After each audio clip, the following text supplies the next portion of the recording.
we go. Welcome to another evening of Nocturnal Frequency Radio. And tonight we have our very good friend and colleague, Richard Palmisano, back with us. Good evening, sir. Nice to see you guys. Good to be back. What's been happening, man? We we've been kind of like trying to be a little bit more professional of late, Nah, but it no. never seems to work. I don't know what it is. I'm sorry. I'm sorry. That's like an oxymoron right there. I know. I tried. I tried.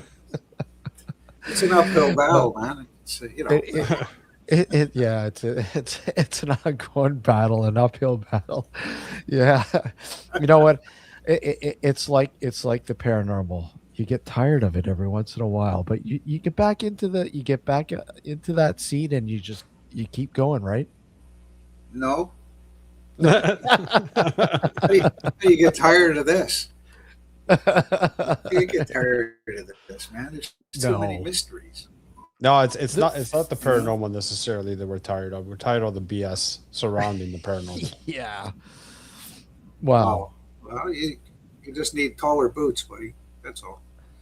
Just You put know, the taller boots on, and I don't think yeah, I'm sick of the paranormal. I'm just sick of the crap that I see. Yep.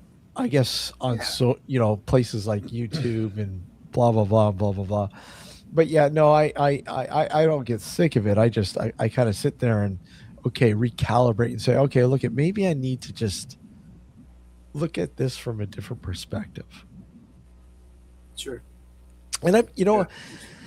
the one thing I've been doing a lot this year is doing a lot more homegrown local stuff, kind of looking into the mysteries uh, in the local landscape, if you will. Mm, yeah. And just like recently, I went to I visited Doan's Hollow Cemetery in just outside of Simcoe, Ontario, Yeah. and to visit the famed Witch's Gate.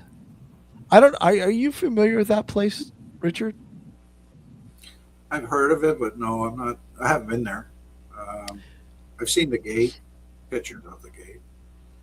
It's reminiscent to the. I don't know what the lore is, but it's reminiscent to the gate they have at Osgood Hall, right? To keep the Yeah. cows in, right? Yeah, It's designed to keep the cows out of a certain area, right? Because cows can't get through that fixed X. yeah, They don't bend well. yeah. I No, think they're not that's very athletic.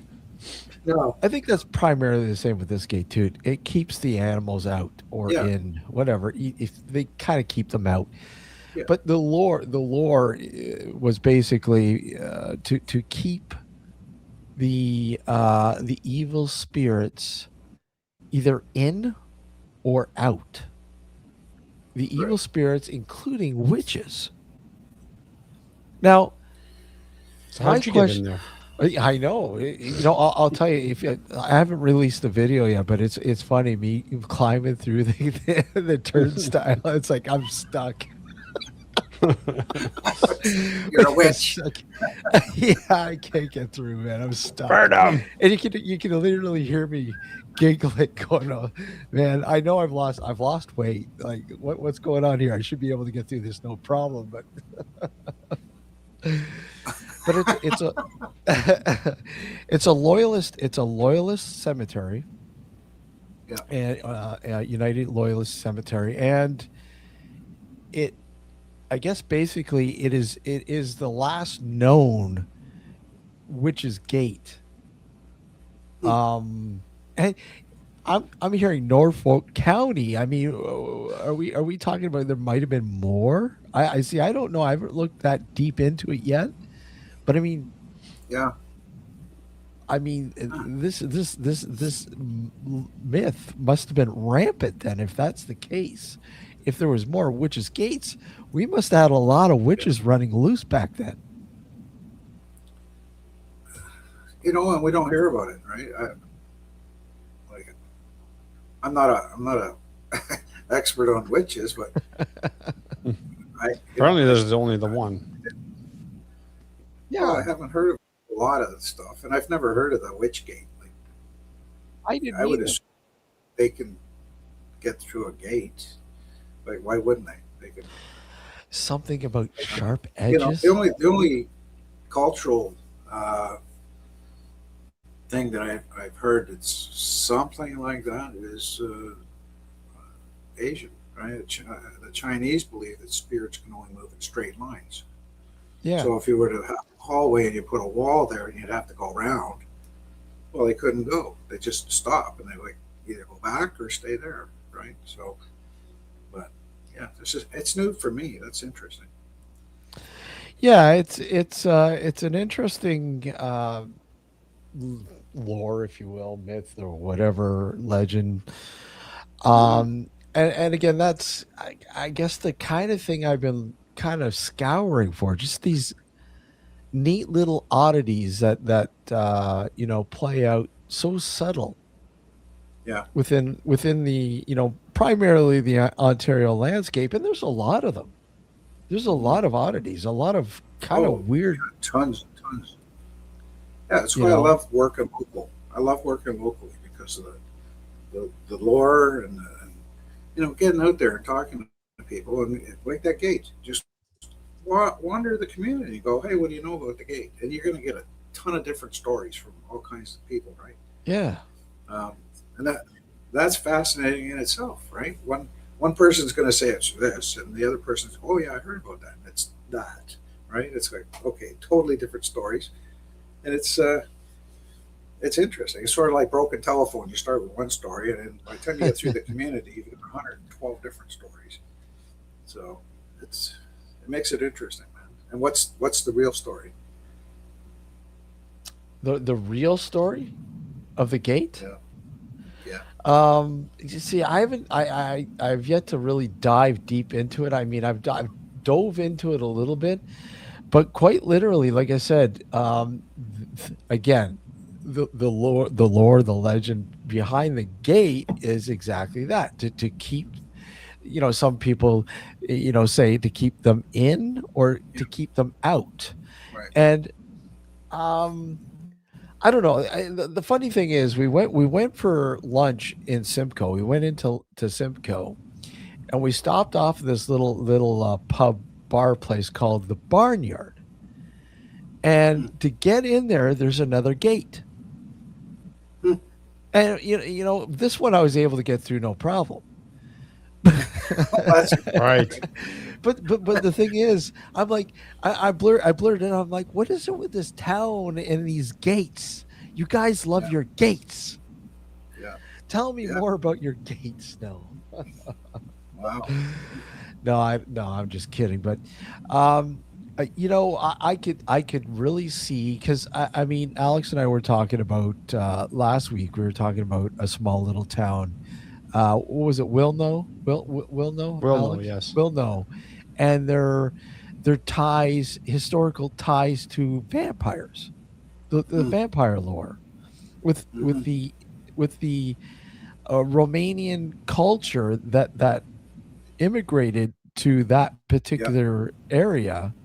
They brought the vampire lore with them, and how it yep, really, sunk its, shovels in, and started digging, and it's never left. I mean, the town is forever associated with vampires.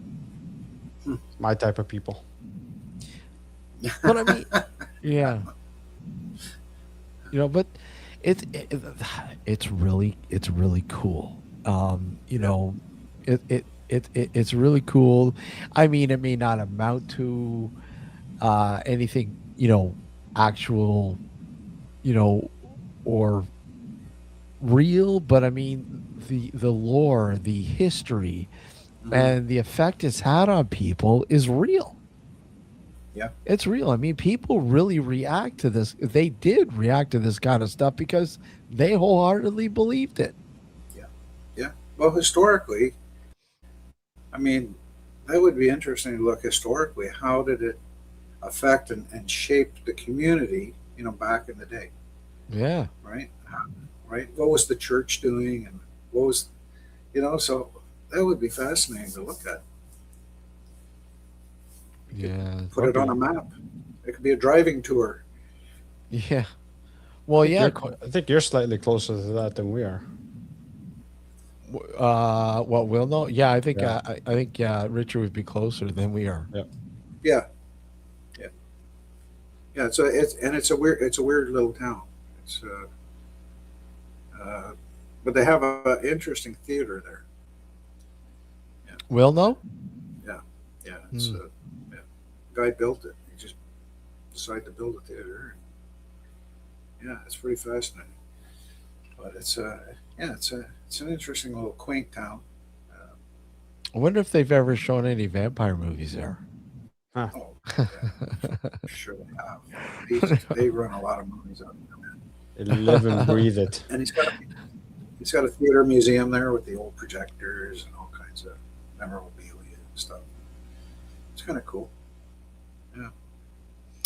Yeah, it's yeah, the neat yeah, and so pretty much that's what I've been really diving more into, just kind of in the background doing, a little bit of research on this stuff. And I you know I think that was what really got me into the paranormal years ago, Mhm. is the oddities. I mean, these neat little places that you kind of remember when you're a kid. There's always that sort of, okay, this is kind of weird. I mean, this is but very intriguing. You're drawn to it. I remember, when I was, younger, teenager, probably a teenager, and we used to go up to Wasaga Beach Oh yeah. when we were a kid, because my parents had like a trailer in a park close by. And I Right. remember we used to walk down to the end of this old dirt road, and at the end of this old dirt road along Georgia Bay was this old inn. It was called the Hideaway Inn, and it was Hmm. abandoned. Hmm. And Nice. I still have pictures of it somewhere. It's really really neat. But of course, the tales that people will tell you about this place, the murders, and it's haunted, and all that kind of stuff. But you're like, wow, that's it. Never, I wasn't frightened. I was like intrigued. I wanted to know Yeah. more. Sure. And I don't know if that was the same for you when you were a kid, Richard. Oh, absolutely. Absolutely. I was, well, I was raised in a haunted house. Yeah, yeah, So I was extremely interested in what all that stuff was going on, and um, early age, I was starting to trying to find as many books on the subject. Of course, my parents wouldn't tell me anything about it. Right? My dad would just look at you like, "What are you talking about?" Right? Because he was, yeah. later in life, I found out that he just that was his personality. You don't talk about this stuff, but um, once we shared experience in the house, you know, hey, might as well talk about it now. So, um, but yeah, I was always fascinated with stuff. Everything from ghosts and UFOs, anything strange, any mystery that I have to try and solve. And I think that was it. Is I had to solve the mystery, right? And I came out of an era where I grew up on, Friday night, Fright Night, right, with all the Mm. Universal monsters like Dracula and the Wolfman Yeah. and stuff like that. So, it really fueled the mind to look at strange things and chase them down, and find out, And is it I real? Is it not real? yeah, and I mean, like, look, you've been doing it for over 40 years. I mean, and I can't remember if we've ever asked you this, Richard. Like, and if we did, then we want to hear an updated answer. No, I'm just kidding.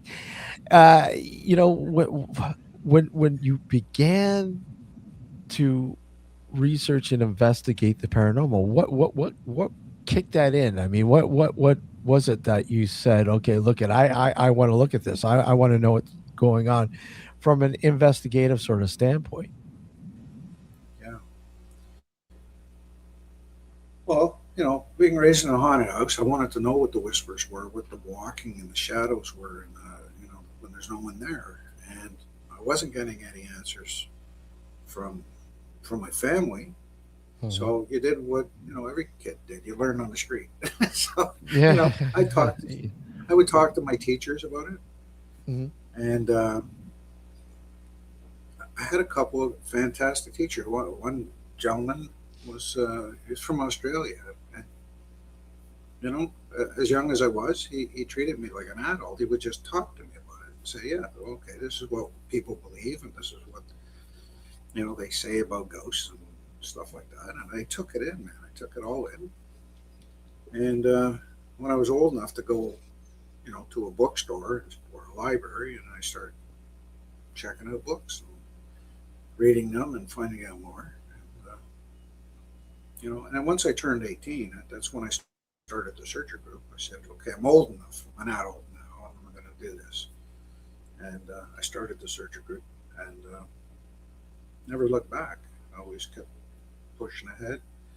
You make your mistakes and you go, oh, okay, that was wrong. And then you go and try and do better, right? You always try and do better.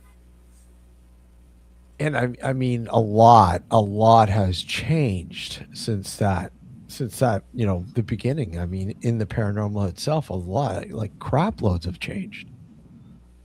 It has, yeah. Not, and not all for the good. No, no. And well, you started that right off the hop, all the BS going on.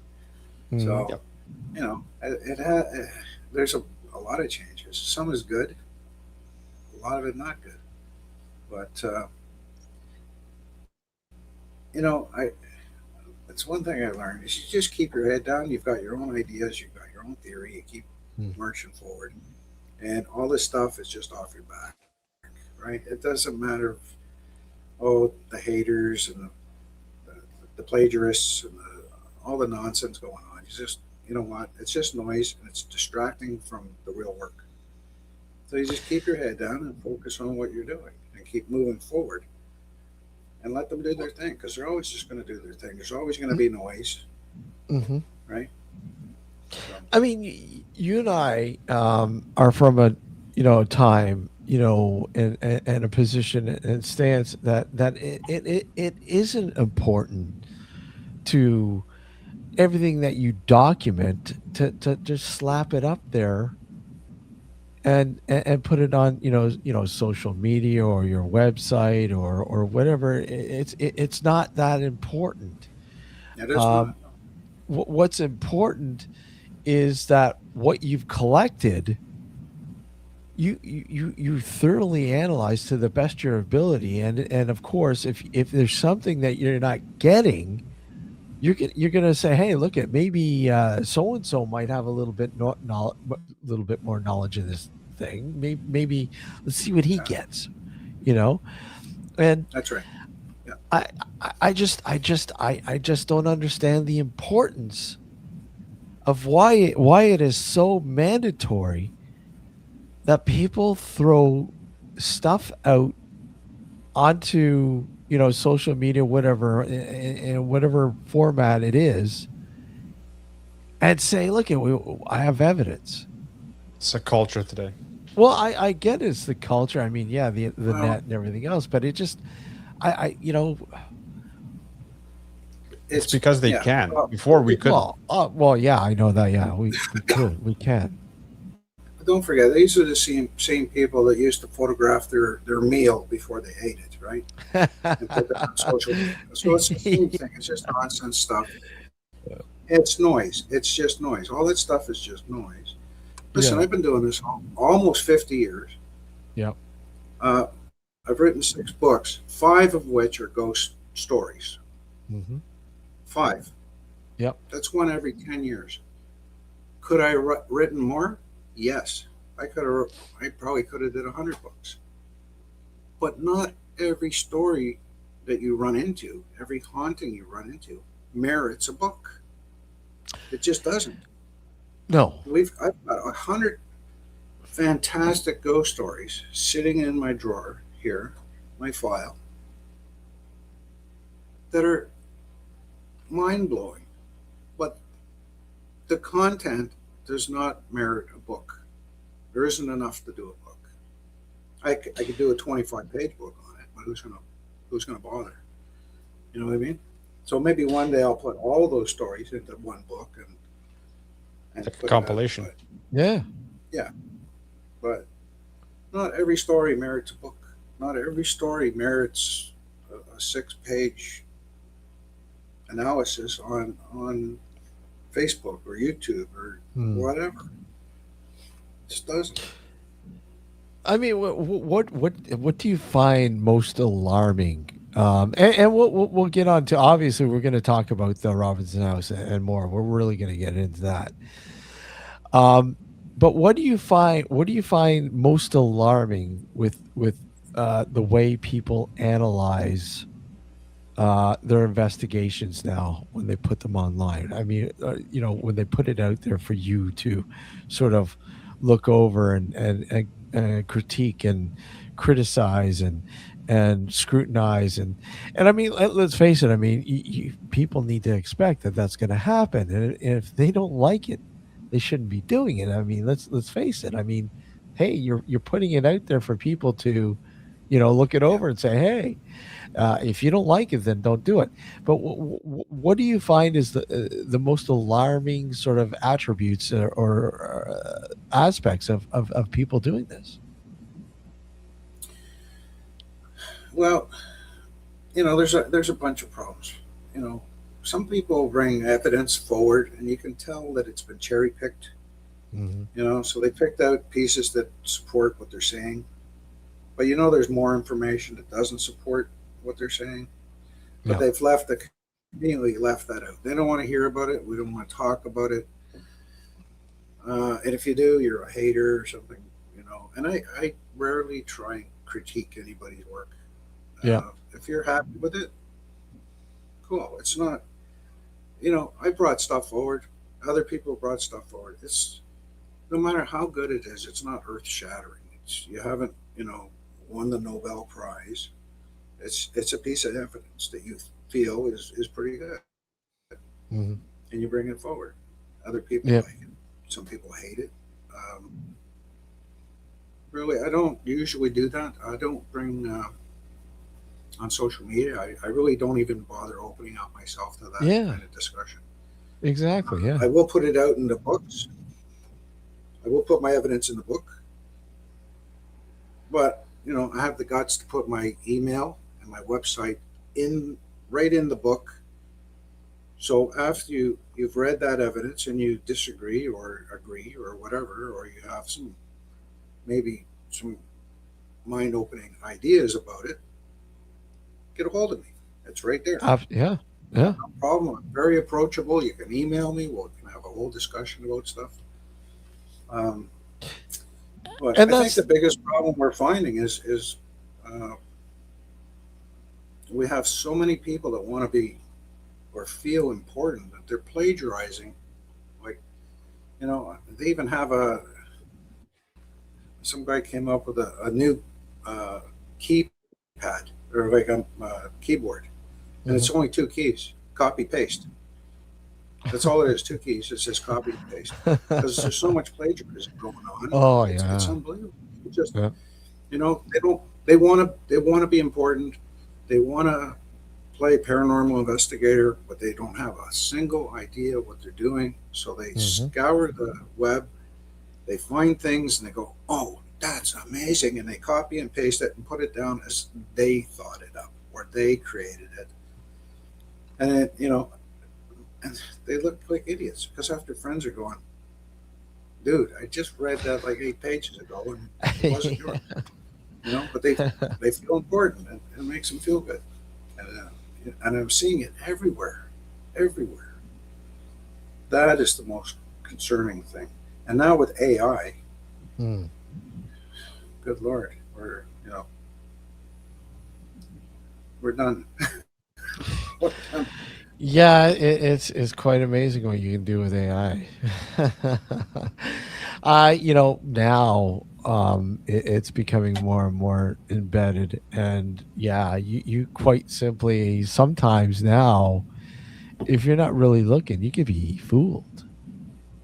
You Yeah. could be really Well, fooled. that's how AI is a plagiarism system, Yeah. right? Scours the web looking for everybody's work and stealing bits and pieces and then reporting back. Here, I've got the answer for you, right? Oh, look at that. AI can't create anything. All it does is steal from people. Yeah. Um, Yeah, it's scary, but yeah, it's uh let's see.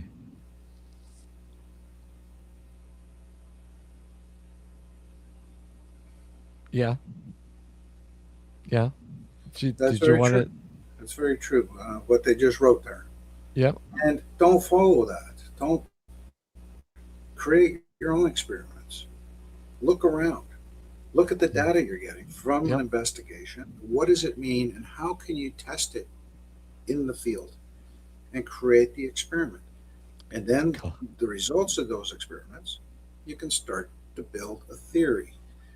And then other people that you're like-minded with can go, oh, I like that theory. And you can say, this is the experiment that I created to test it. And they can use that prototype to go out in their fields and test it and see if that theory works. And Hmm. then we're moving ahead. We're learning new stuff. It either works or doesn't work. Believe me, I've had stuff that works, and I've had more than my share of stuff that doesn't work. But that's how it can be expensive, it's time consuming, but that's how you learn. If you don't try, you won't know.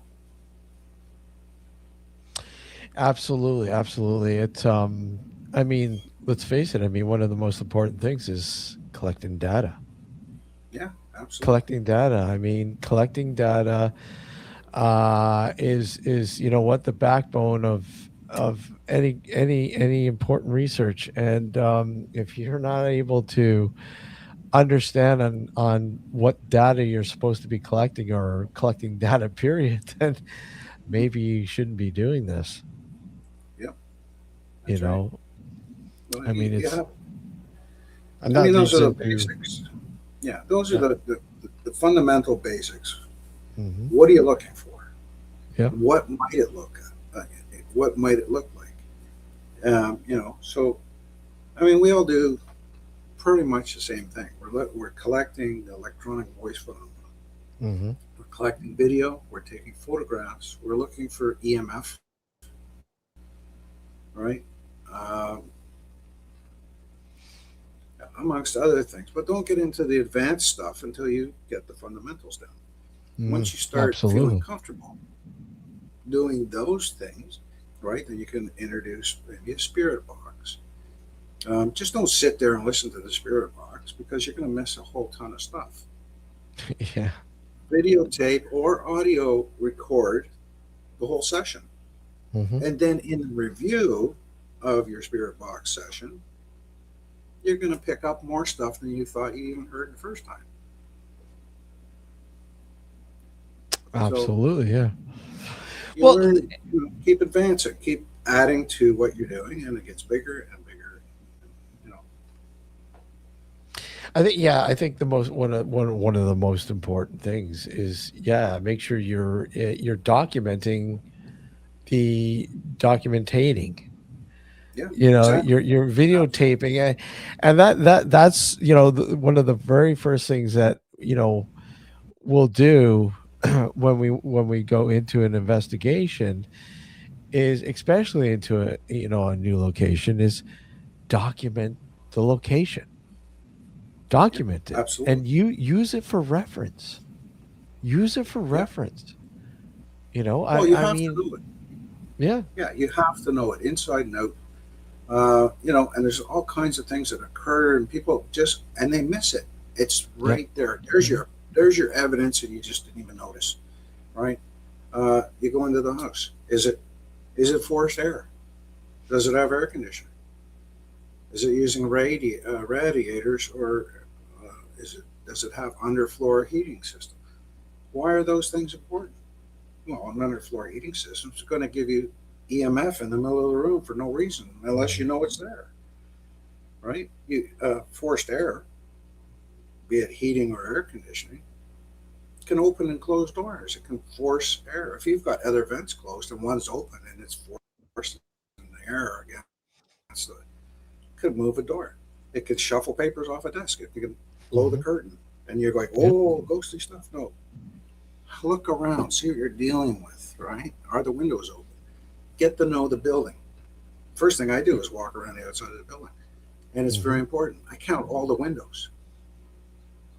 And that's important because when I go inside, the inside should have, if it has 12 windows outside, it should have 12 windows inside.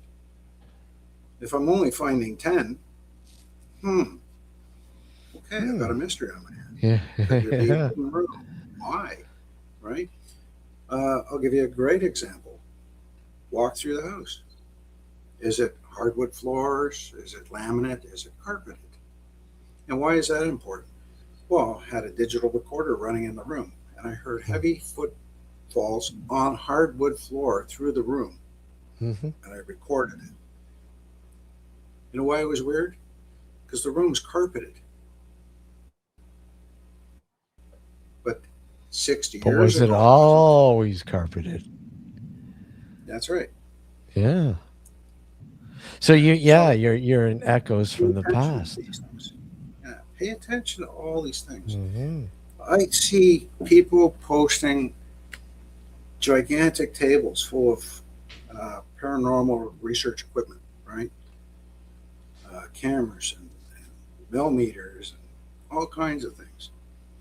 But I've never seen anybody post environmental test equipment. The same thing you would have as a home inspector.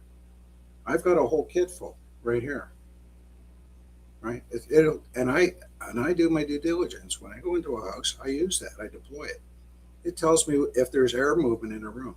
It'll tell me if there's any toxicities in the air, molds. It'll tell me what the frequencies are of the house. It'll tell me if there's any hot spots in the house. It'll tell me if there's any CO2 or O2 or what are the levels. It'll tell me if there's carbon monoxide. It'll tell me if there's a gas leak. You have to do your due diligence. You have to take all that off the table first before you can say, oh, that's paranormal. Because you don't know if it is because you haven't tested anything. Right? Go in the attic. Go in the basement. Have a look around. Do they have rodents, animals? Do they have things going on? Is there a water leak going on? All these things are important to your investigation. You have to know all that, and it's a pain in the backside because, it takes time. Equipment's expensive. You know, you're going to blow maybe 2 hours of your investigative time just checking the boxes and saying, okay, it's not that, it's not that, it's not that, it's not that. So when I do have an occurrence, quite possibly it could be paranormal because I've already checked all the other boxes. But nobody does it. They're just, no, I got to go and start my EVP and I got to get the ghost.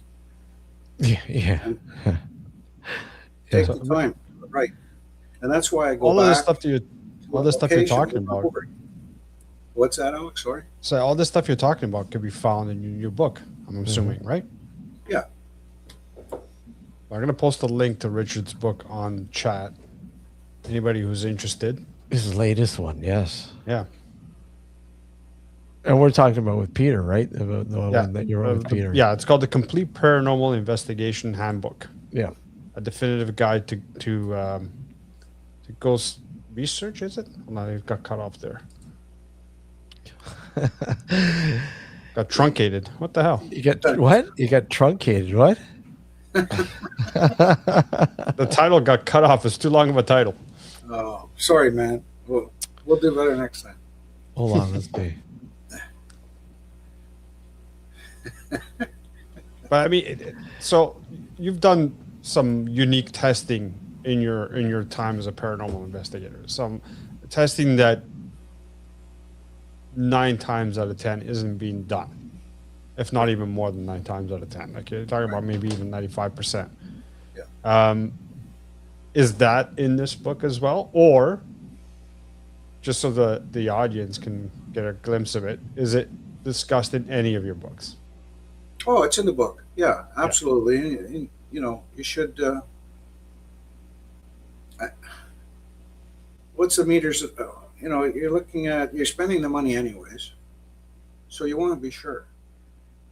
And that's you know when people post their evidence online, it's the first thing people ask. Well, did you check for carbon monoxide? Did you check for air leaks? Did you check for? And the answers are always no. Well, no. Well, no.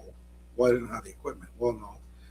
Explain the explainable. Okay, so what are we talking about? Let's, like I said, check all the boxes first.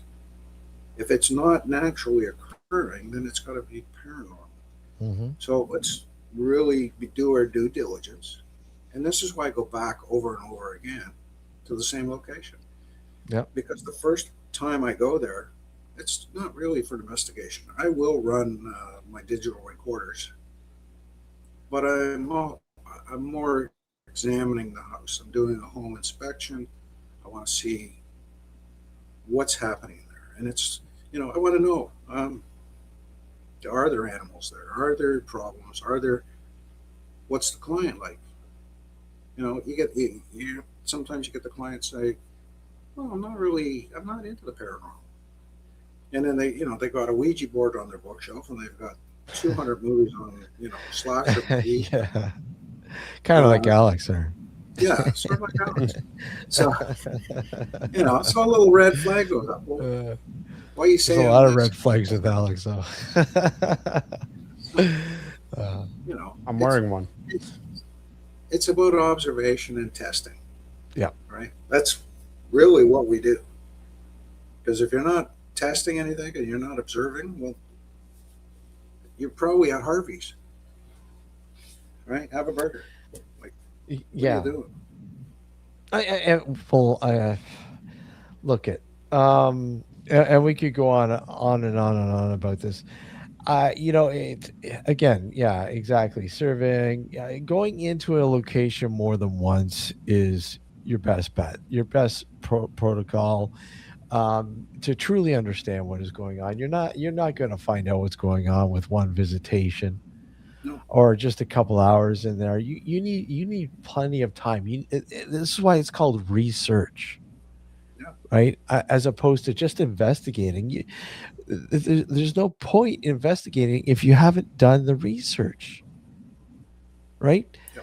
I mean, to help you out with the investigation, having that back data and the Well, base readings, every room's documented. As you said, look at, make sure there's 12 windows inside and 12 windows outside, because if yeah, there's a difference in numbers, well, there's a secret room somewhere, a portal, what's going on? No, but I that mean, could be. I don't know, yeah, right? you Yeah. need to understand the location, and you're not going to understand it with one visitation. You're not. And come on. Well, and that's the thing. That's I don't know how many times, and this is why you shouldn't have uh, preconceived notion of what you're going to experience at a location or expect at a location. Because I'll tell you, when you think, hey, I'm going to go there and it's going to be like this, it's never like this. It's going to be completely out of left field. All right, you expect something to be I heard, okay, I think it's from the stories I'm hearing, it's this woman, and then you get there and there's three spirits of two kids and a guy, and you're like, and it just blows your mind because and it's because you came in with a preconceived notion what to expect. Just go and just live in the moment, man. Just go and experience it, and make your notes, document everything, collect your data. They'll tell you what's there. Never mind what you think. After you've gained all that data and information, now it's time for you. What do you think, right? Because what you think before getting there means absolutely nothing. There are, yeah, there are people have many people they have their different approach to an investigation. Yeah, sure, of Um, course. and that's fine. Whatever works best for you, that's fine. I mean, that's your prerogative. I mean, there are lots of people that will go into a location without any prior knowledge. They don't want to have any prior Yep. knowledge, and they take the data that they've collected, and then they see if anything kind of matches or Yep. adds up.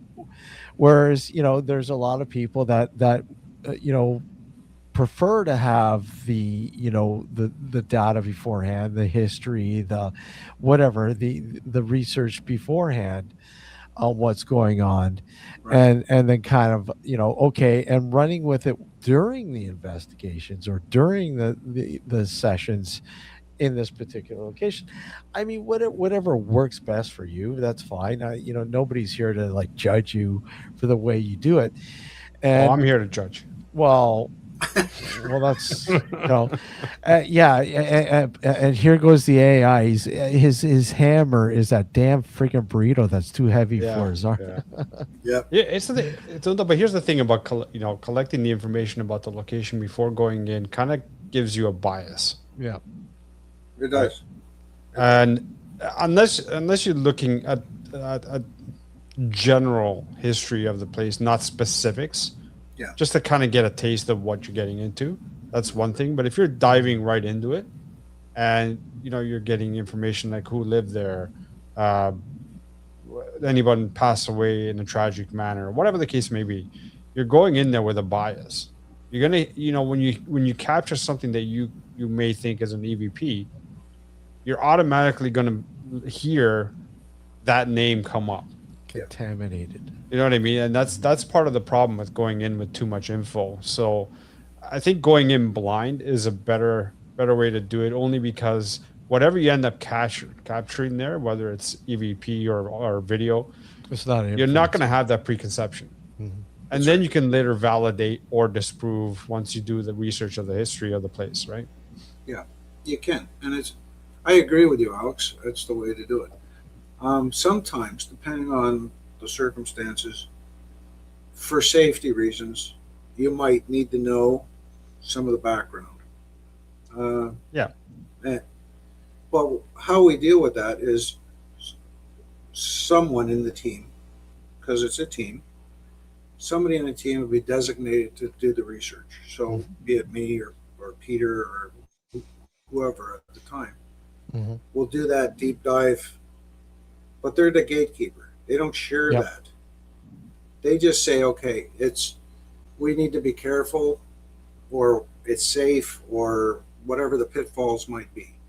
But they share no information, and they're not really allowed to give the opinion when we're analyzing the EVPs and stuff like that. Like, oh yeah, wait, I read about the.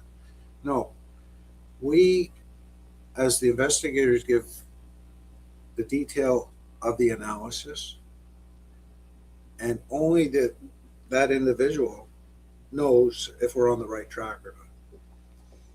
Once we're into the investigation, then they can start to say, okay, yeah, that one is historical. This one that makes no sense or whatever, and then we start having a plan of which way we're going to go within the investigation. But sometimes, for safety reasons, you need to know. So we assign somebody Mhm. to look at that. Well, and that's the importance of teams, right? I mean, everyone is kind of like designated, like as you say, designated to certain, aspects of the investigation or the research or so on and so on. I mean, you have people who might be, strong in historical sort of Yeah. research, and bang, they're designated to that. Okay, I need you to dig up as much of the history on this location as possible. Just dive right into what you need to bring me the most complete look at the history of this Yeah. location. Then you got your tech guys, right? You got your guys that, depending on your approach. I mean, today to me, Richard, a lot of it's all on these parlor tricks. I just honestly, I know people like them, but I just don't see the value in them, a lot of them. No, I uh don't either. I have a It's a waste of question. time and yeah, go ahead. Richard, how do you feel about the bunkers?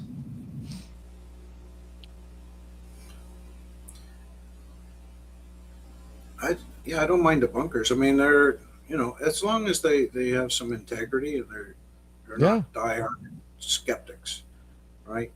If Yep. you're coming in as a debunker, but you absolutely don't believe in anything, well, you're not debunking. You're pushing your own opinion on Yeah, something pushing your else. own agenda. Yeah. If you see that there is an error, or it could be, the possibility that whatever was captured is something else, as whatever it's being sold as, sure, throw it in, throw it in the mix, and maybe the individual didn't consider it. Maybe they went, "Oh, geez, you know what? Yeah, you're right.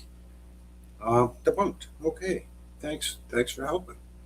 I have But another Yeah. I question. mean, Yeah. I look at what's his name?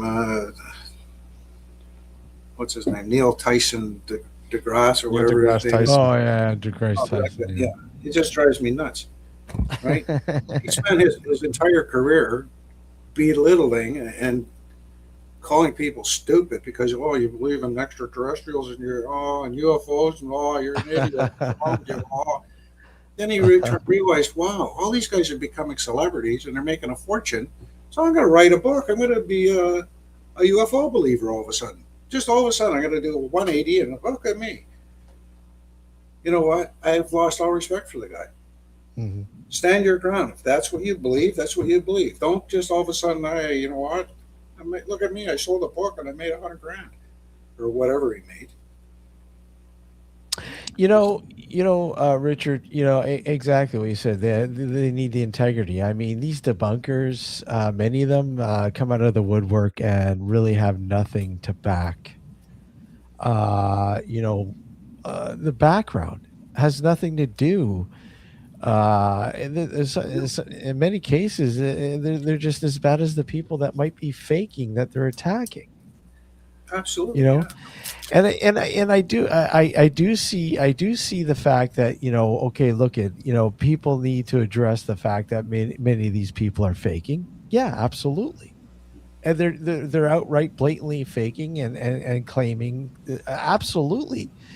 But I mean, if people are approaching the paranormal and they make a mistake, and that happens quite often because let's face it, who there are no experts here. No, There are no, if you will, professionals. I mean, there's seasoned, experienced people that have done the research that know a little bit more about this, but we're all students. We're yeah, all students and yeah, continuously will be until we maybe our time comes and maybe there's some more answers given to us then. But I mean, until then, a lot of this is theory based. yeah. With science obviously backing some of it up, but science can't explain everything as No, they much can't. as it's trying. Yeah, You know, science can never explain this. Um, no. but you know, I get approached by people debunking stuff, and that's fine. But I also do my due diligence. Who is this guy, and what does he know in his history of paranormal research? Have the ability to debunk what I've said, right? Like if it's Joe, somebody that works at the 7-Eleven down the street, he's never done an investigation in his life. Well, okay. But if the guy has been doing this for 25 years, he's done extensive research and investigative work. Yeah, you know what? Okay, let's hear what you've got to say. Let's discuss it and see. Maybe I've made a mistake. Maybe your point of view, you're seeing something that I didn't see, and then we have a conversation, and then we can make an advancement. We can move it forward. whatever direction that might take, right? Somebody's right, somebody's wrong, maybe, or maybe we find a happy medium. I don't know. Well, comment was made there. Like, I feel like you can be a skeptic and believe at the same time. Absolutely. Well, I am. Absolutely. You need to be skeptical. You have to question everything. I mean, if you don't question this, then what's the point? I mean, yeah, absolutely. You have to be skeptical. You do. But I mean, there's a difference between outright debunking and being skeptical, Yeah. right? An outright debunker is like doesn't believe any of this shit exists. It's No, bullshit. they're just noise. Again, noise. You're just in the way. Yeah. Or trying to get in the way, and it's like whatever, man. Like, what? We have another question for you, Go Richard, for it. from Go James. for it. Yep. What has been the most prominent yet least explainable event you have ever personally encountered? Holy mackerel! James can get philosophical on our asses here. Yeah, that's James, man. He Okay. keeps us on our toes. Yeah. All right. Okay, so I'm moving past the paranormal into the supernatural. Mhm. So there's a big difference there. So the team was brought in by city councilor, to go and look at the Scarborough Guild of all arts That's a in nice Scarborough, place. on the Mhm. bluffs. Gorgeous place. Yeah. Went into Mhm. the Bickford Mansion, set up our surveillance equipment. I had a camera looking down quite a long hallway. So we had a camera there. It was on a short tripod, maybe 24 inches off the ground, or sitting on the floor, but up 24 inches, staring straight down the hall.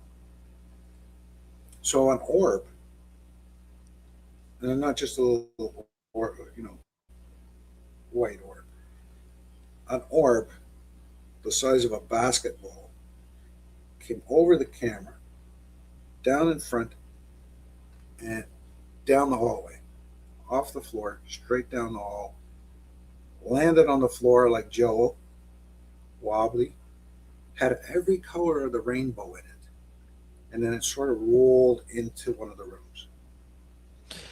And this We is didn't know. visual, right? You were seeing this with your naked eye. Well, nobody was there to see it. The camera was watching it. Oh, okay. Recorded it. Gotcha. So nobody knew it was there. So my brother, Paul, the analyst, he takes all this stuff and he's at home and he's checking it all out and doing reports. And I get a call. He says, holy, come here and see this, right? So I speed over there. We get upstairs and I look at this thing and we're watching it. Play it over, play it over, play it over. And I'm like, holy mackerel. And I stopped and I went, wait a second. I can't wrap my head around this. And he goes, this is amazing. I said, yeah, but I can't wrap my head around it. He goes, why? I said, because there's every color of the rainbow in there. And he goes, yeah, it's amazing. I said, it's a black and white camera. Wow. Mm. That's interesting. Yeah, that would be intriguing. Yeah, how do you explain that? Inexplicable. I can't even fathom like what I'm looking at. How does that happen? How does it work? Like, I don't know. Just give me an old-fashioned ghost, man. But this thing here, I can't even wrap my head around it. So And that's the difference between the paranormal and the supernatural. yeah, James wants to know: was this this was obviously recorded? yeah, it was recorded, Right? yeah. Yeah. On a black and white camera. Yeah. I remember that place before they renovated it. Yeah. Yeah, it was fantastic. There was a lot of stuff going on there, man. Well, the one time I went there a couple of times actually. The one time I was there with a few friends of ours. We were on. This is before they tore down the expansion, the hotel part. Oh, the hotel part, yeah.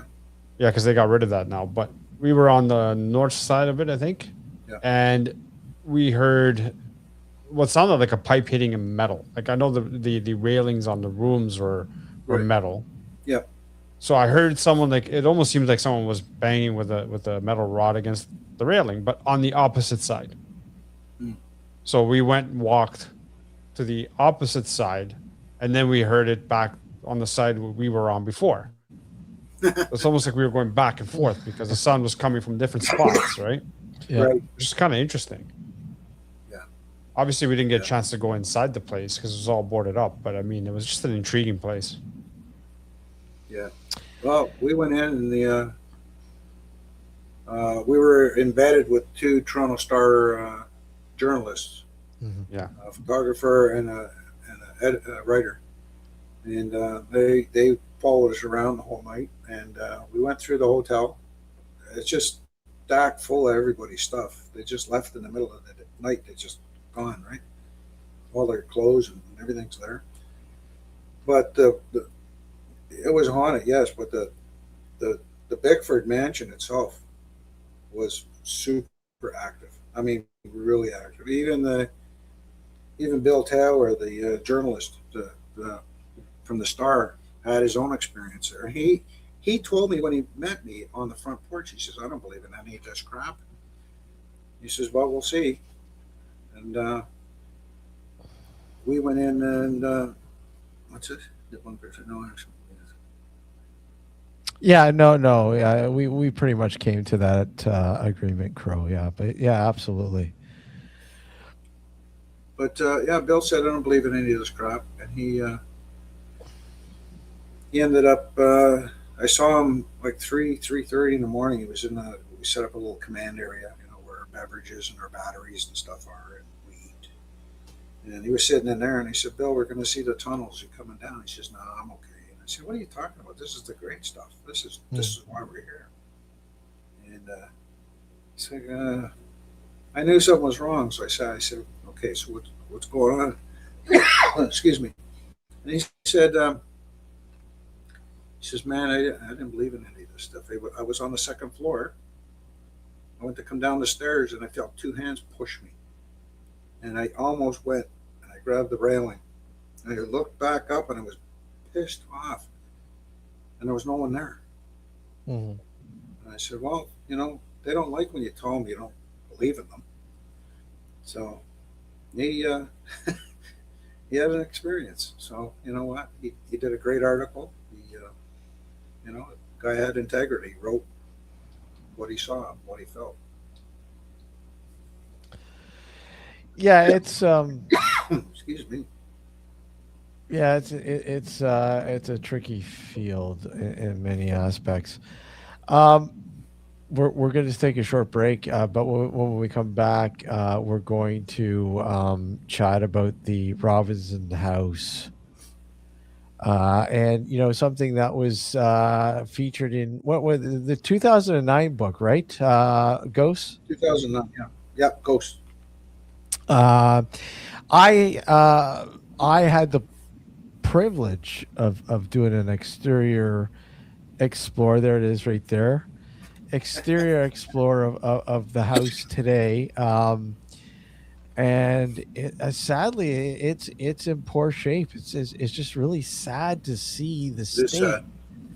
of this historic location just wilting away. I, It's deemed a heritage site, right? yeah. It won a gold medal. It's a gold medal farm. It's a historical property, but Why hasn't anything been done to preserve it? I don't know. Hazel's gone. Yeah, Hazel preserved all these properties. They had quite the portfolio of historical yeah. properties, and I think it's just money grabs. Just get rid of it. Who cares?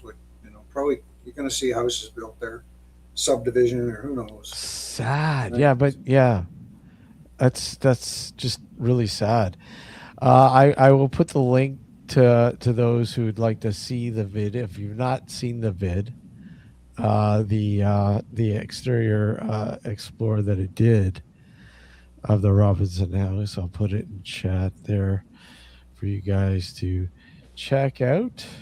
But there it is there. And you pointed out something. See, your keen eye pointed out something after the fact, after watching it, Richard. And I kind of did make a note on it when I was, going by with the camera, going, "Oh, wait a sec." But my Yeah, head was going, "Oh, it's outside. And it was probably the wind or something." But it was pretty neat the yeah, I way don't it think so. opened And up that the way place it was did. very haunted. Yeah. It was very haunted. Still is. So yeah. So yeah, when we come back, we'll talk about the house. Your what you talk about in the book. Not everything, obviously. Grab the book if you Yeah, can. If you haven't grabbed it, grab the book yeah, because you can find it on what, Amazon, pretty much anywhere yep, they yep, sell books, right, everywhere. Richard? Yep. Okay, so don't go anywhere. You're watching Nocturnal Frequency Radio here on our YouTube channel. I keep wanting to say live on the New Visions Radio Network. Yeah, but no, not of late. But we'll be right back. Don't go anywhere. You are watching Nocturnal Frequency Radio. We'll be right back. Don't go anywhere.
Good evening. I'm Richard Palmisano, the founder of the Searcher Group. It's a paranormal company, the oldest in Canada.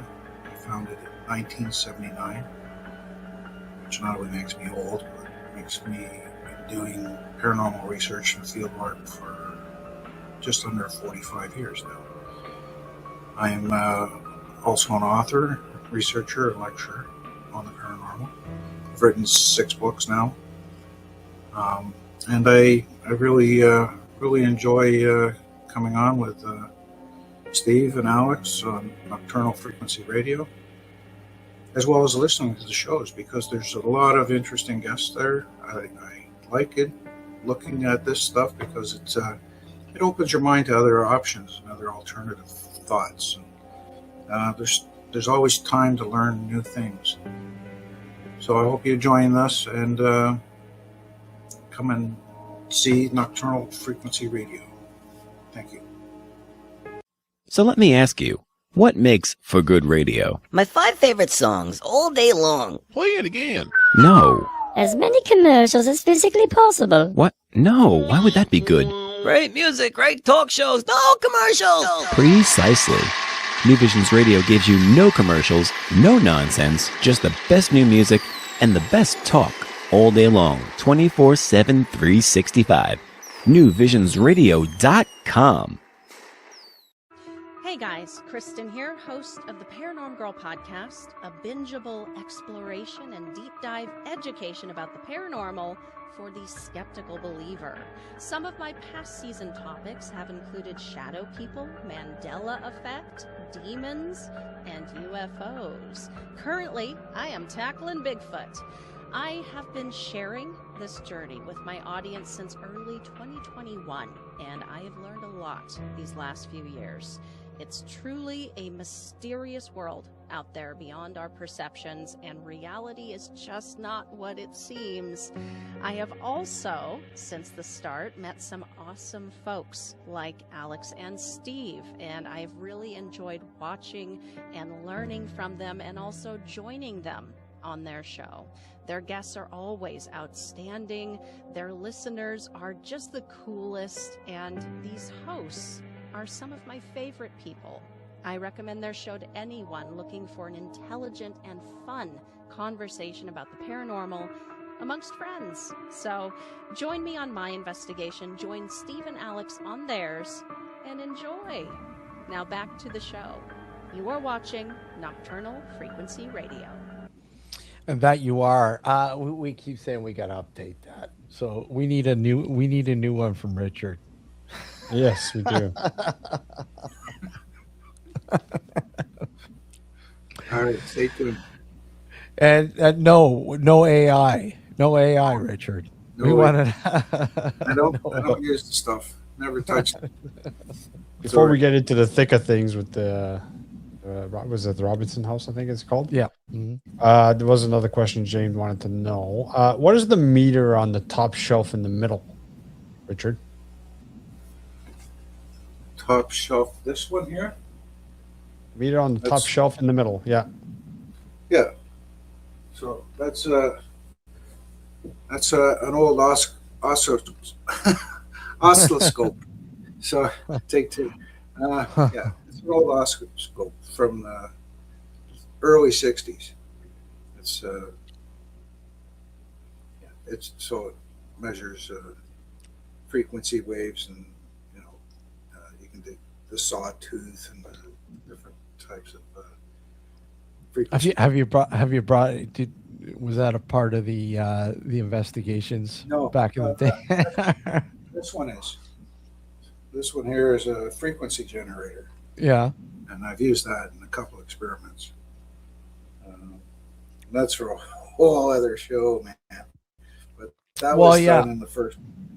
Well, yeah, we need to just do a show on the experiments that you've done, because you've done quite a lot. Because that one was pretty cool, where I took a particular frequency. I went to some really, really smart guy. I used to had access to a government lab, and a really smart gentleman worked there. And I said, well, this is what I want to do. And he looked at me and he said, oh, okay. So he did all the math. I gave him the measurements of this, the big living room of this house that was haunted, and so he did all the math. I had to get the generator, which belonged to them at the time. It's been donated to the searcher group, Yeah. and I needed a preamp and I needed a couple fairly large speakers. And what I did is I used the frequency to build a standing wave in the room. Hmm. And the idea was to merge our reality with their reality. And well, we'll talk about it next time. Yeah. No, I think yeah, we definitely have to definitely have to have you on just to talk about the experimentation. There's been a lot. There's been a lot. What was it? Nocturnal frequency though? Yeah, that's right. Phantom gases. What the hell? From beyond.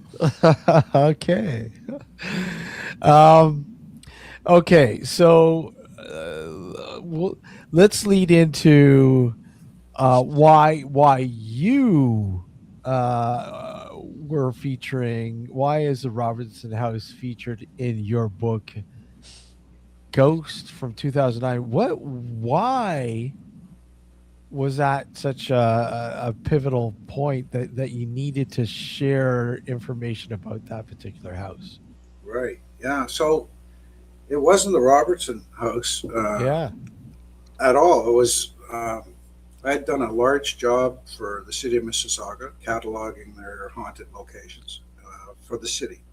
Hmm. Um, and we were pretty well done. It was a long job, like over a year. Yep. And one of the city managers said, "Hey, wait a minute. There's one more place." Hmm. She goes, "You want to see it?" And I said, "Yeah."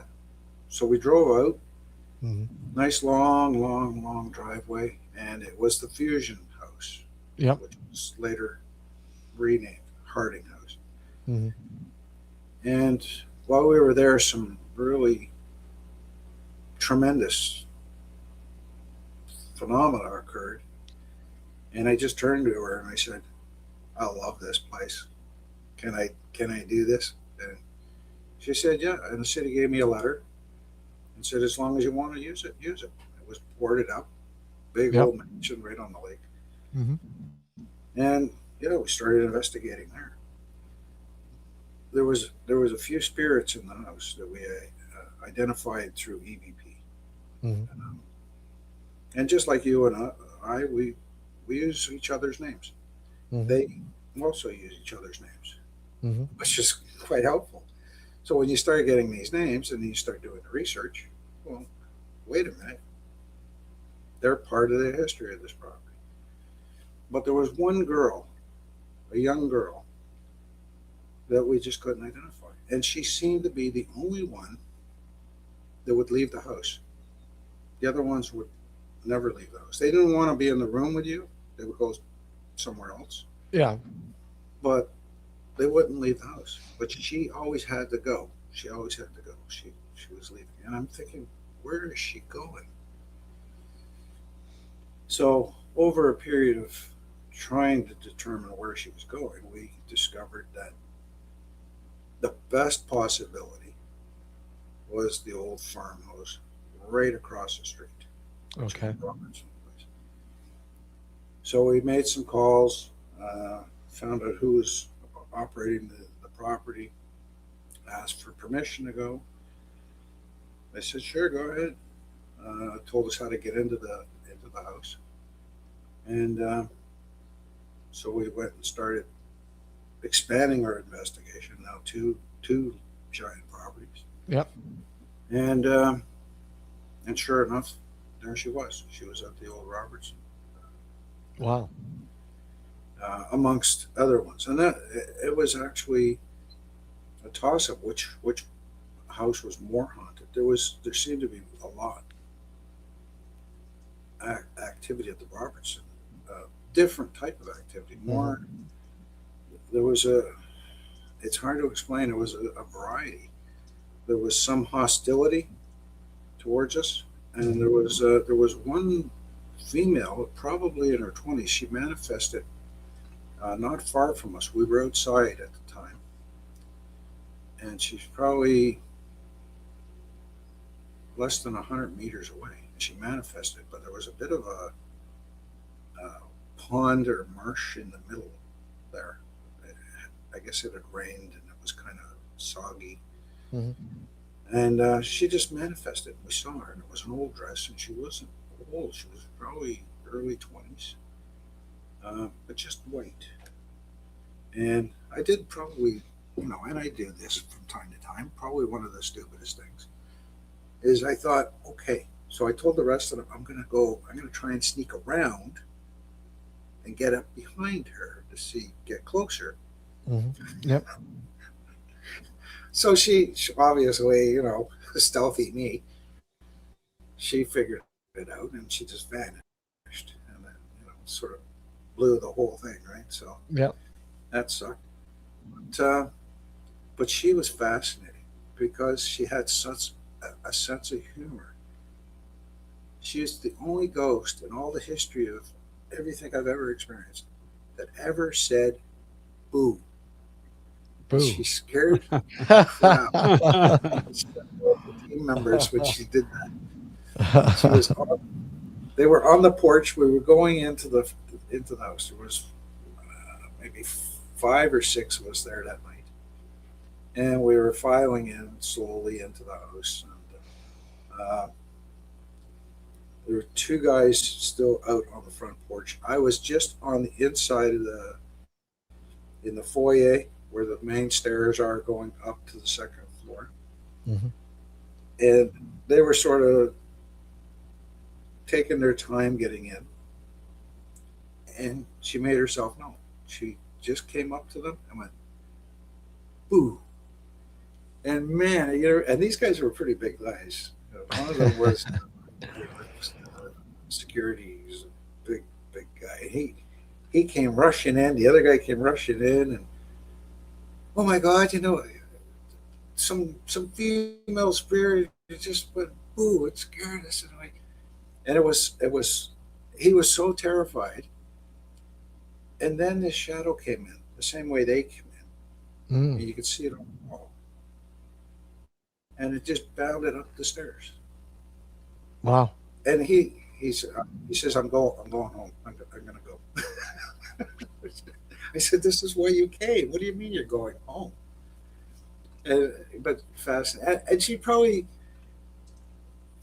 thought, wow, I'm here. What is it? And they're looking for me. What does a ghost say? Oh, I'm going to say boo.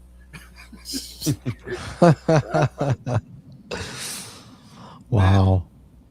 But yeah, but what a haunted location it was. We were there, and we had gone. Everybody had gone up the stairs, and I was last, and I was coming up the stairs, and I heard this noise behind me at the bottom of the stairs, and I turned, and it was just a big black blob standing there, right in the middle of on the floor, right at the base of the stairs. And I'll admit I was pretty scared, and I could feel, you could just feel the anger coming off this thing, like, well, why are you in my house, sort of thing, And I ran up the stairs, and I almost, Darren LaPointe was there, Alex was, I'm pretty sure, and he was at the top. I almost knocked him over, going, like, get out of the way, man. Coming up. And then I got up there and I went, holy mackerel, there's no exit. This thing's in the only exit of the house. Yeah. But luckily it wasn't there. We came back down and there was nothing there. But it was a scary moment. But very haunted place. Very, very haunted place. I've got some pictures that that will show you. Just go over the pictures. Hold on. Let's see. Let's bring them. Let's get rid of this here. By the way, James might reach out to you, Richard, to get you on his show as well. Yeah, anytime. Talk gadgets. Let's see. Good. Let me. Come on. What the heck? Why is this not loading up? Load up. It's the ghost in the machine, man. Yeah. Okay. Here we go. Here we go. Just let us know what's going on here. Yeah, so we just name rooms for simplicity. So this is the fireplace room. So when you come in the front door, it's the room immediately on your right hand side. And you can see, this is how creepy it was. All the paint is peeling off the ceiling, and all that white stuff is paint chips. So anytime you're walking in throughout the house, it sounds like you're walking on potato chips. It's fat. Oh, wow. It's like, you know, something's coming. It's like crunch, crunch, crunch, crunch. And it's like that throughout the house. Except the basement, which is really under 3 feet of water. Oh, wow. Yeah. So What date wise? When was this roughly? What year? So this was probably around 2006. Okay. Yeah. So, and that's my brother Paul. He's an investigator, and he does. He's a very good analyst for data collection. So, and he's just hanging out in the room there. But he's peeling more paint. He's peeling more paint. Yeah. And it's all lead paint, so you know it's good for everybody. Oh wow! Yeah, exactly. Okay, so the next one here.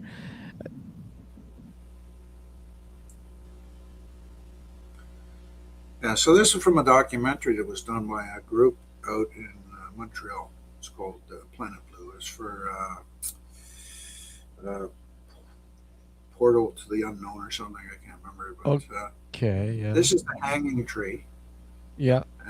The hanging tree in your video footage when you walk around the house, the tree's actually down. It's there, but it's broken down and it's collapsed. And what the hanging tree was is so the farm is there. It's across the street from Lake Ontario. Mm-hmm. And I can't remember the creek, but the two meet on that property. 16 Mile Creek? No, I can't remember the name now. But so the farm hands and people associated with the farm, when they had some free time, they would go over and hang out. It's cooler, it's nice, it's picturesque. It's, you know, you're right there on the water. And then they separated the property and they sold it to the people who were building the mansion. And they had a night watchman. They just hired some low-life guy there to watch the building materials so they wouldn't disappear while they were building this mansion. Well, one of the young daughters of the lady that used to run the kitchen for the farm had some time, and they were told, listen, we've sold the property to building a house, don't go there. She didn't think about it, or it was just habit, and off she went. So this watchman saw her, took advantage of the situation, attacked her, and she's screaming for help. And to shut her up, he ended up killing the girl. But all the farmhands rushed over there and caught him red-handed, dragged him and poor kid back to the farm. And anyways, the owner's out in the field, and they sent somebody running out there to go get him. And anyways, the mother came out and saw the kid. I've got an EVP somewhere about it, but it's heart wrenching because she comes out and she's the EVP is basically screaming, "My baby, my baby." Oh wow. And anyways, the workforce there, the emotions were high, and by the time the owner came, this is what he saw. He gets back and a guy hanging in a tree and a dead kid on the lawn, and it's like the mother's crying, and so he had to make a decision. What are you going to do? You got to call the cops in, and a lot of his workforce were black. So you're not going to harvest. Everything's going to rot in the field. So he said, okay, justice has been served.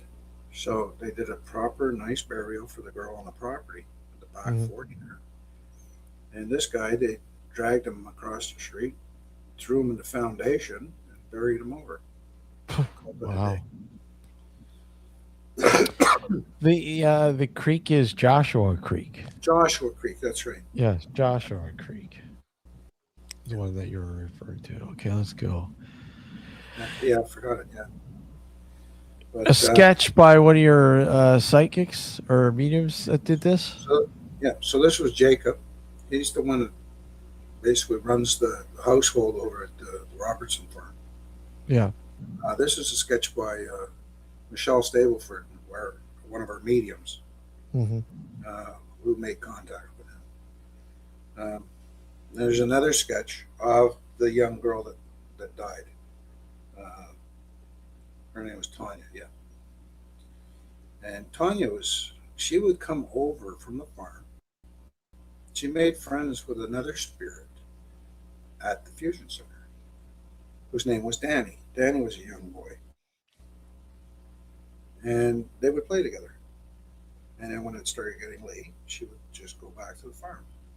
It's like they're doing their thing, like nothing ever happened, right? And yeah, and little Danny boy there, he was a handful. There was a house servant named Henry, whose job was to keep Danny safe, keep him in line. And Danny was a handful. He was everywhere, running all over the place, making noises. He was interested in us, and what our equipment was doing, and of course, that was driving Henry nuts. And Henry was always yelling, "Get out! Get out! Get out!" and we're recording it all the time, right? So, but one of the most fascinating things was I brought a CD in a boombox, and I played Old Danny Boy full blast in the house. Yeah.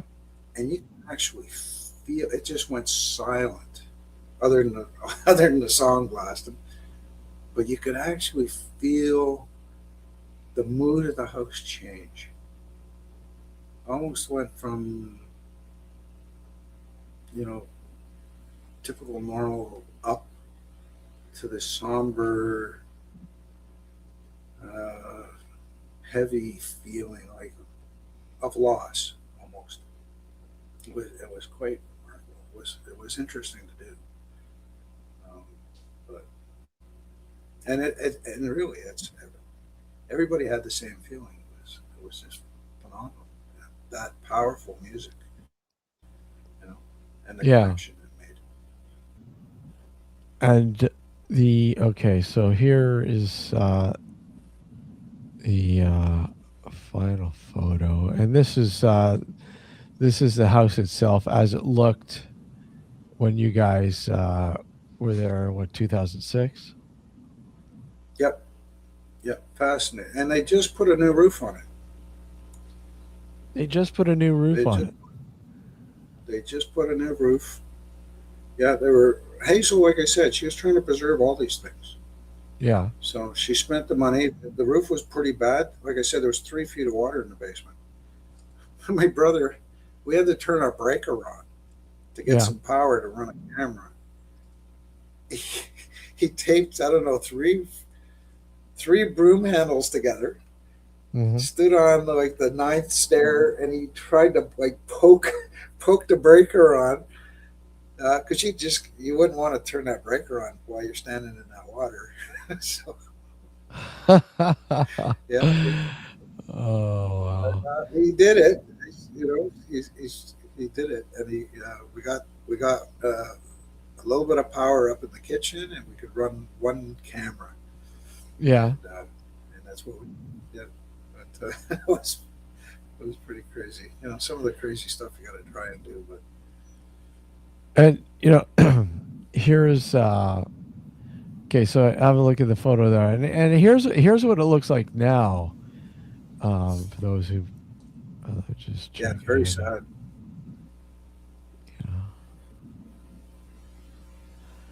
you know.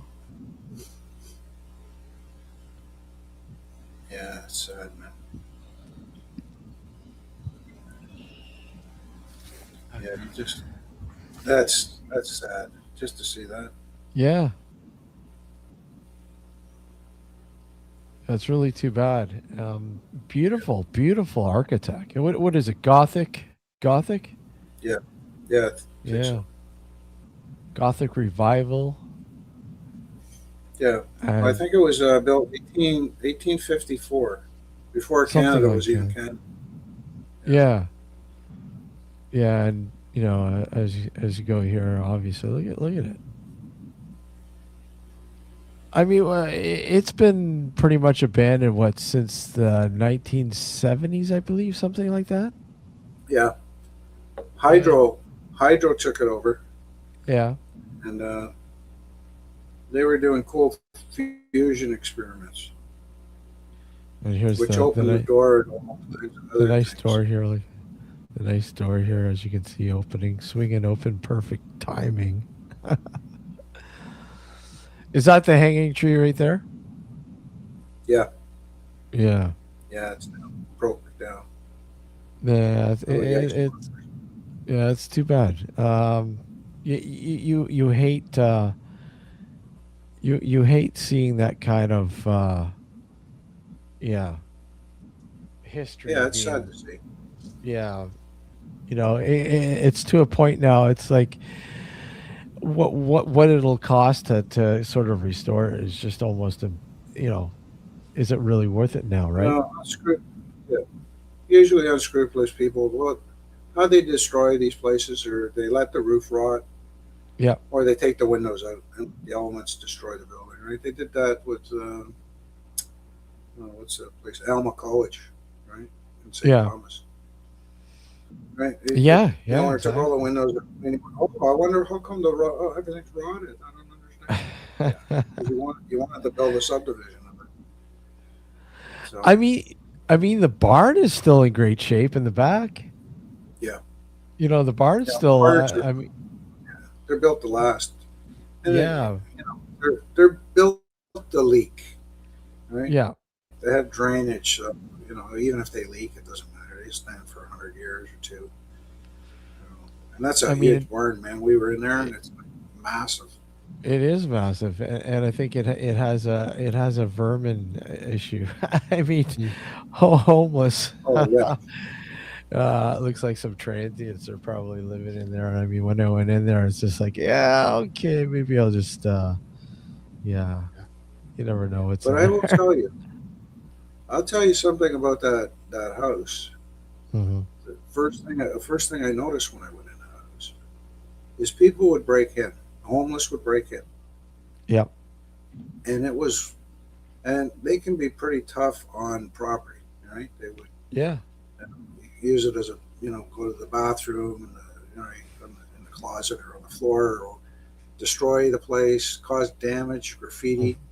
Hmm. Whoever people were breaking into that house to stay were respecting it. There was no nonsense. There was no graffiti. There was no mess. There was no damage. They would even hang. Now these windows were boarded up tight, airtight. Yeah.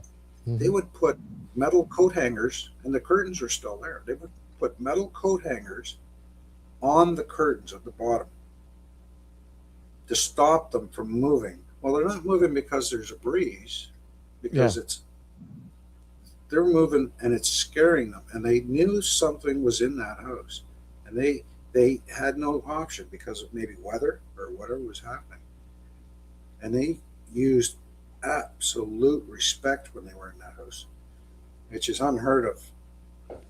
So I'll tell you, when I did the walk around, and at the end there, you could see me, talking about the turkey vultures, yeah, and I'm not kidding you. I felt really intimidated by the way they were reacting to hmm, me standing there and filming. They literally look like they wanted to swoop down and attack.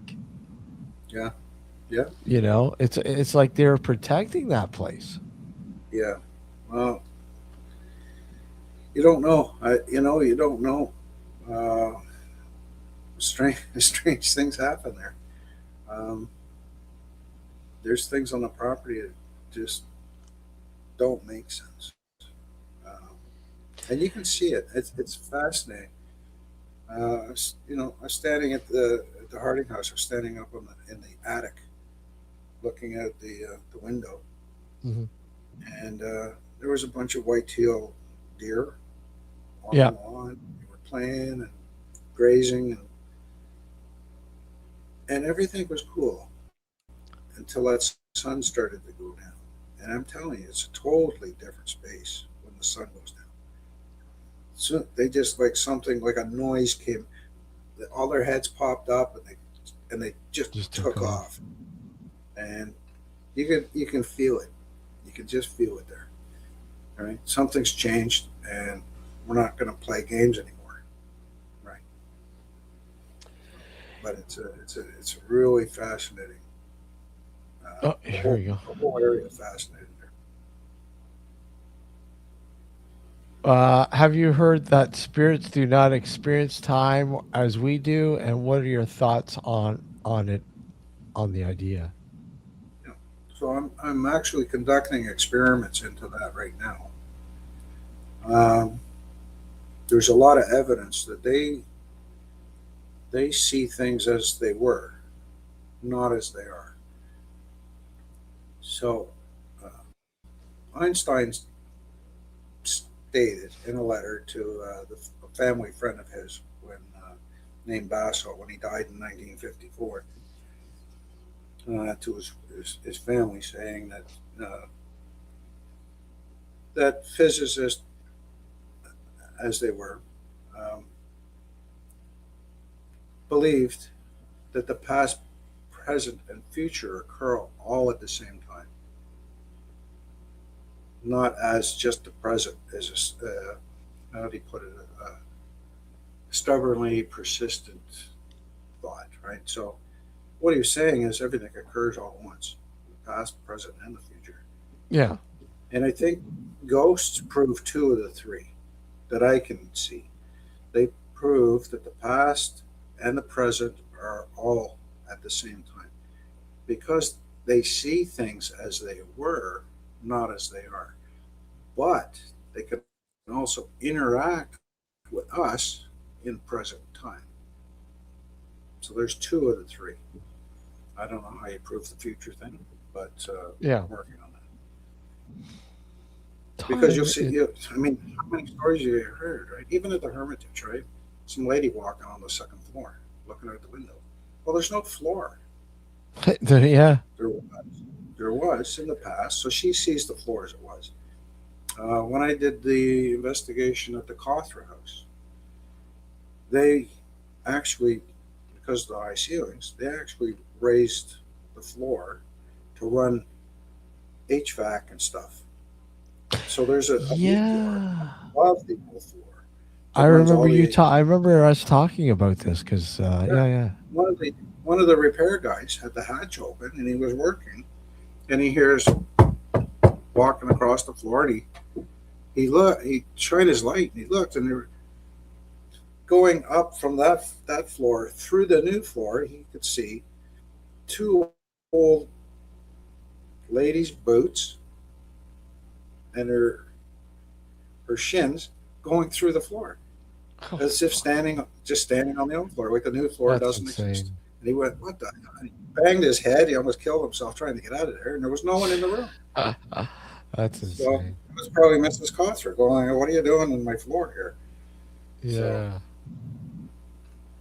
They see things as they were, not as they are.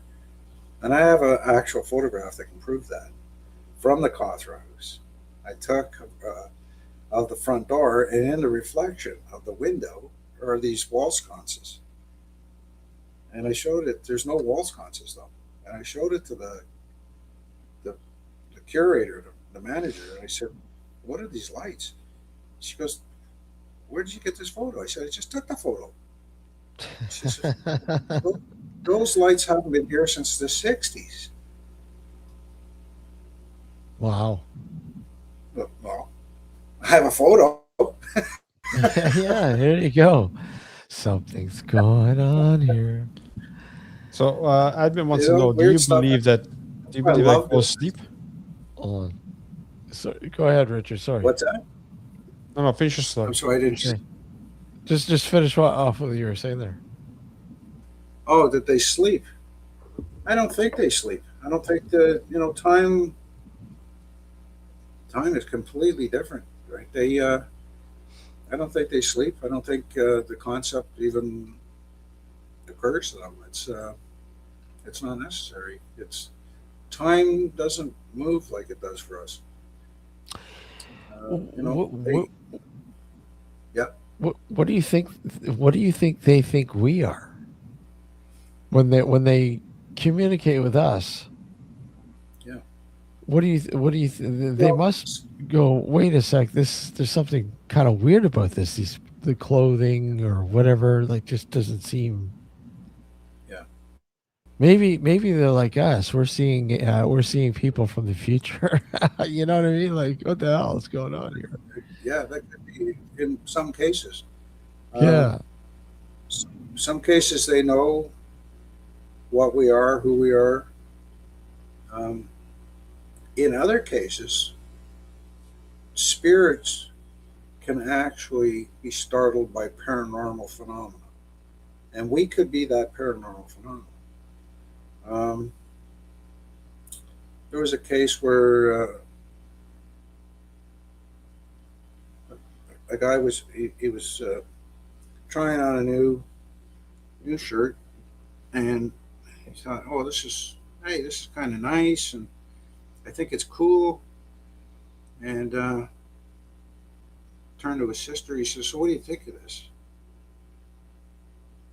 And then he realized that's not his sister, and she was going to answer him. She was like, "Oh, that's pretty cool." And then she realized, "Wait a minute, who is this guy?" And it startled the spirit, the female.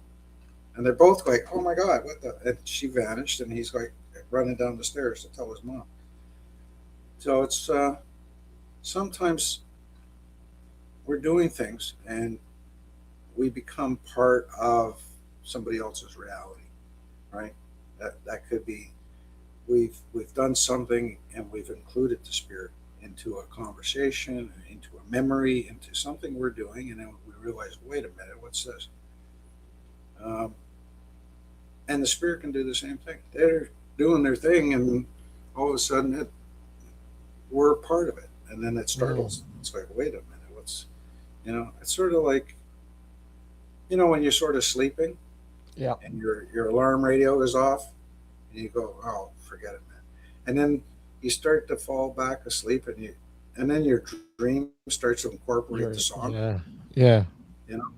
Well, that's sort of the way it sort of brings the two together, right? We just our brains are very powerful, and you just pull stuff in, and they pull stuff in, and ends up scaring us because we realize, wait a minute, this is not working right. Exactly. Another question: How do you explain energy vampire spirits? Energy vampire spirits. Huh. They suck your energy. As soon as they walk into a room, you feel like a prune. No. Yeah, that's well, I don't know. I can't. That's hard for me. I've never experienced one. I've never come across one that's stealing the energy. Other than my batteries, but personally, my energy, I've run into things that'll make you dizzy, make you sick, um, maybe try to scare you, but I haven't run into something like that. Um, so until I do, and I can, collect some data and something to study, I really, I wouldn't be giving you an honest opinion. So I'm just, I have to put this out there, but I'm just waiting for that door behind you, Richard, to open up. what? Him? Yeah. Like that door looks like it's moving, for crying out loud. Is it going to open up or what? Shouldn't be moving, but you never know. Yeah. Do you believe in spirit attachments? Absolutely. And there's, different types of attachments. So, attachment personally can be a deceased relative or a friend. They feel that connection. They want to stay around for some reason, either look after you or they, for whatever reason. It could be simply you were in a particular haunted location or passing a cemetery or anywhere and ran into a spirit and went, oh, this person's interesting, or they're familiar, and they follow you home. And then that attachment could, become a haunting. So you think all of a sudden your house is haunted and it's maybe troublesome. So you move and you can't seem to get away from the spirit because no matter where you move, it's attached to you. You're haunted, not the house. So it's going, you're haunted on vacation, you're haunted at the cottage, you're haunted at home, you're haunted at work. So you really need a good medium to break that, sever that attachment and get them to move on somewhere. And it's completely different than an emotional attachment to a property or an item. And people do fall in love with these things, right? You can fall in love with a piece of jewelry or a particular jacket or whatever, or a car or a house. Most people, they love their house. This is where they feel safe and it's familiar and comfortable and all your stuff's here. So, and I always look at when people die, it's no different than when, say, you're at work and you don't feel good. What do you want to do? You just want to go home. So, and I think dying is, the severe end of sick. So you just want to go home, and that's where you're going to go. But those attachments can come, like I said, a whole pile of things, like something like a pocket watch, right? That could be an attachment to that because whoever owned it loved it. This was their thing. Maybe someone really important or very close to them gave them as a gift. You know what? You just proved to us right there that Alex is normal. Normal. Because as soon as you brought that pocket watch up, I was waiting for the shine to go. Alex, no, not the pocket watch. No, Wow. sorry, didn't mean to cut you off. I just had to. Yeah, no. Yeah, so there's different types of attachments, and some are, it's not for us to judge. Yeah. We found an old lunch pail from maybe the late 40s, early 50s that seemed to have an attachment.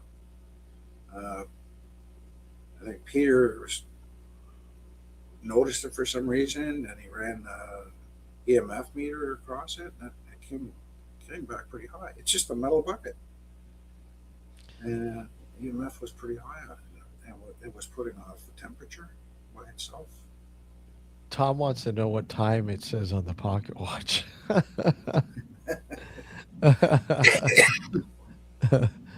I can tell you 100% that watch is tells the right time twice a day. So, Nice. Yeah. uh, yeah, it doesn't matter. Spirits have no idea of time. Yeah, exactly. Some attachments drift into your peripheral vision, like someone going about an old routine. Yeah, yeah, absolutely, absolutely, Neil. Yeah, those are the intriguing ones. The ones that you see in your peripheral. It's like, yeah. wait a sec. Well, they Yeah, operate. I believe they part of the makeup of a spirit is they operate in the deep ultraviolet spectrum, mm, and that's why we see them on the peripheral. yeah, Um, because, well, our eyes don't like ultraviolet. It's damaging. UV is very damaging. And that's why yep, you can't take photographs at a museum. But what happens is people, as we age, our eyes get a little harder, a little more yellow. cataracts. Well, yeah, they can happen, but they do. They harden up and they start getting a little more yellow, and they start blocking most of the UV out naturally, Yeah, except at the peripherals. And this is why kids and animals see more spirits than we do, because that filter system hasn't developed. Dogs and cats don't live long enough for it to develop. Kids will eventually grow up and become like us, but it doesn't extend to the peripheral. It doesn't go right to the end of the eye. So you will see that thing move, and what you're seeing is in the ultraviolet radiation spectrum. But then when you turn your head, the filter kicks in and they're gone, or they seem to be gone. They're still there, but now they've realized, wait a minute, did he see me? So they bugger off. And this is why, if you go back to the 12, between the 12th, 14th centuries, the monks used to use little mirrors up beside their nose here, so they could see in the peripheral, and they would look for spirit in the room. yeah. It's we need to yeah, because of the burritos. Yeah. I was just saying, admit goes, floaters are not spirits, though. And I said, well, I'm haunted by by floaters. Oh man, floaters, the bane of my existence. Those damn floaters. Uh, Floaters. We were at the Robertson farm one night. There was three of us, and so I had a camera inside mm, running. We were outside having a break, having a coffee, yeah, and getting some air. Because working around the house, you really got to get some air. They're standing on the front lawn, and now you have to remember, just about everything, every window in that place is boarded up with plywood. And so all of a sudden, it started at one end of the house. Somebody like pounding on the plywood from the inside. So we're like, what the hell is that? And then at the other end, pounding on the plywood. So now it's banging and banging, banging, banging. And then upstairs on the second floor, bang, bang. Within 30 seconds, the entire house is reverberating. Boom, boom, boom. And then a woman's scream come out of the house, and everything went dead silent. The three of us said, now it's pitch black. wow. We got a couple lights going, like a lantern and stuff. And the three of us are standing on the lawn, looking at each other like, what the? And I'm calculating the value of my camera system in the house, because I'm not going in to get it. Yeah. And we got in our cars and we left. The next time I came back, the camera was still in there. It was fine. But that's how that's how creepy it was. I mean, I don't care what the camera's worth. I'm going home after that. So sometimes you get a sign and you just, sometimes you don't guess. You just go, yeah, that's a sign. I'm going home. Yeah.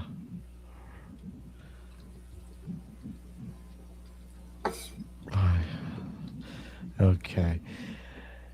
Yeah. You're okay. So I'm just reading what Julia. Yeah, my retina is detached and is hanging by a thread. Mine is like my left is ready, like it's hanging there, and the only thing that's holding it in place is scar tissue. So I'm lucky. Yeah. I'm lucky, Well, right?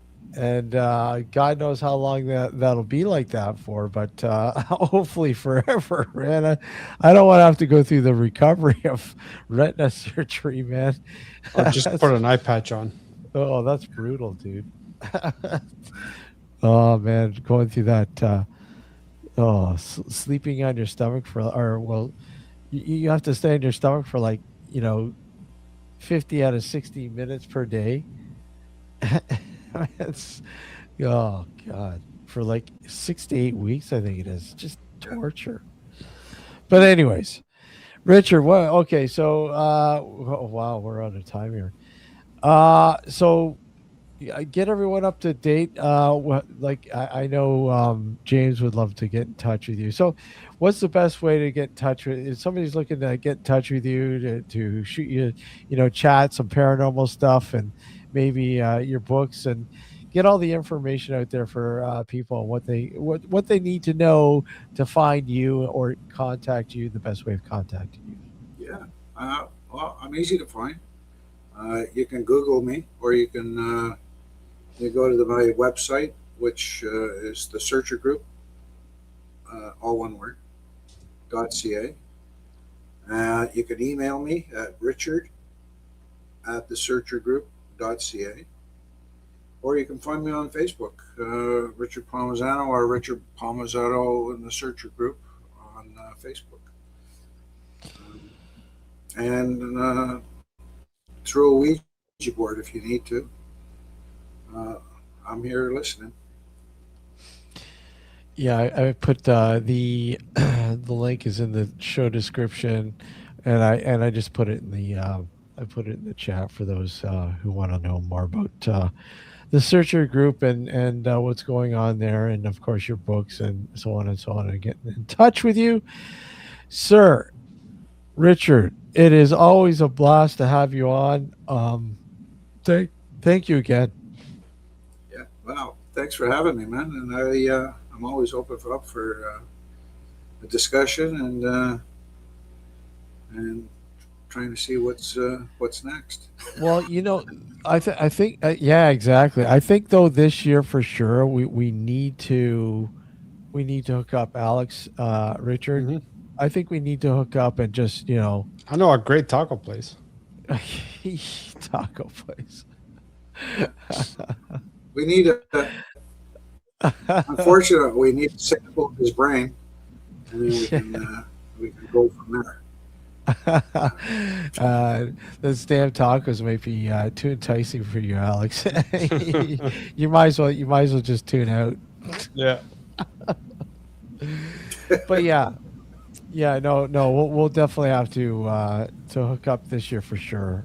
We keep saying it, but yeah, I think we do, and then maybe perhaps maybe get some sort of location or something. Maybe we could have a joint little venture on a location or something or whatever.